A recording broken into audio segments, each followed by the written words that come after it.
So, ayan mga paps, dumating ng ating order na panel board. Ayan yung ating panel board. At ito yung ating junction box.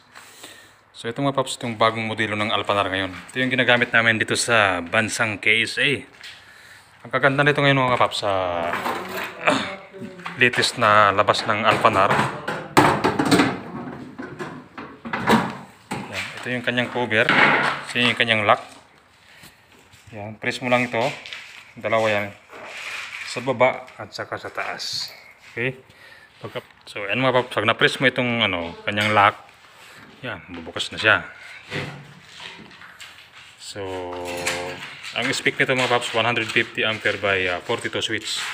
Or 42 way or 42 branches. So, meron tayong 36 by 100. Meron tayong 24 by 100. Meron tayong 18 by 70. So, sa junction box naman mga paps, ang ginagamit namin, ito na, yung may susian na. So, gagamit natin sa junction box ng antenna, telephone, security system, CCTV, ayan. So, ganyan lang yan. So, diba? So, hindi ka na magtutornilyo pa kasi disusi na yan. So, yan lang. Kasi dito na tayo sa bagong project. Medyo marami-rami ito. So, meron tayong 5 panel board. Meron tayong 10 junction box. Kasi medyo may kalakihan yung kanyang bahay. So, dito pala mga paps, sa kagandahan dito sa panel board.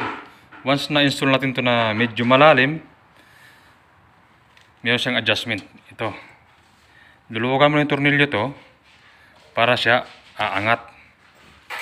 Ito yung pinaka-adjustment. Sa lumang modelo kasi, meron siyang tornilyo dito. Parang bolt, luluwagan, paangat, pa sa baba. Adjustment. Ito naman, tornilyo. Ayan, saka dyan. So, yan yung pinaka-load niya. Tapos, pag pinabit natin to sa pader, tatanggal natin itong buo para hindi malagyan ng simento. Yan, buo siya natatanggal. Yan, katanggal ng laman. So ito lang ikakabit natin. Lalagyan natin ng masking tape para hindi magkaroon ng dumi ng simento. Kasi pag wala tong tape, masking tape, magkakaroon niya ng simento, mahirap pag tornilyo.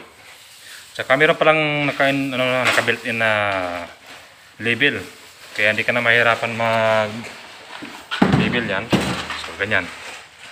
Diba? Meron kang guide. Pero mas mainam, gagamitan mo pa rin ng label bar yan para tuwid. Hindi siya tabingi. So, ito yung 18 by 70. 18 branches by 70 ampere or 18 way. So, yan. Maliit lang siya. Ito yung ating 36 by 100 mga paps. Medyo maliit dun sa 42. Laman niya. Tapos yan naman yung pinakailalim. Okay. Ito yung pinaka main breaker niya. Ano mga paps? Yan yung 36. Ito yung 42.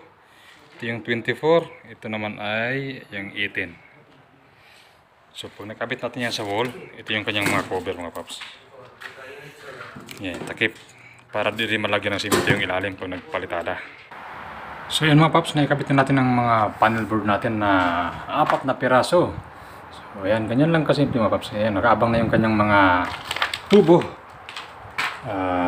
Pag natuyo na yan, saka natin ikakabit yung kanyang mga tubo mga para hindi tanggal yung kinabit natin na housing ng panel boards kasi malambot pa yan. Kailangan patuin muna bago isalpak para suwabing-suwabe. Okay, share lang mga paps. God bless sa lahat and see you on my next video. Bye-bye.